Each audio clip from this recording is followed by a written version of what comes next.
So I think that would be quite fantastic. Oh, and also, what happens if you need a vehicle that is bigger than a Model Y?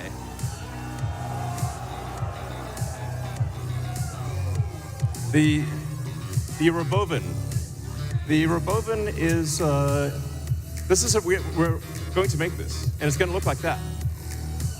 Now, can you imagine going down the streets and you see this coming towards you? That'd be sick.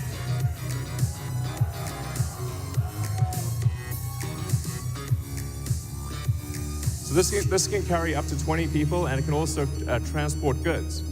So you can configure it for goods transport within a city or transport of up to 20 people at a time.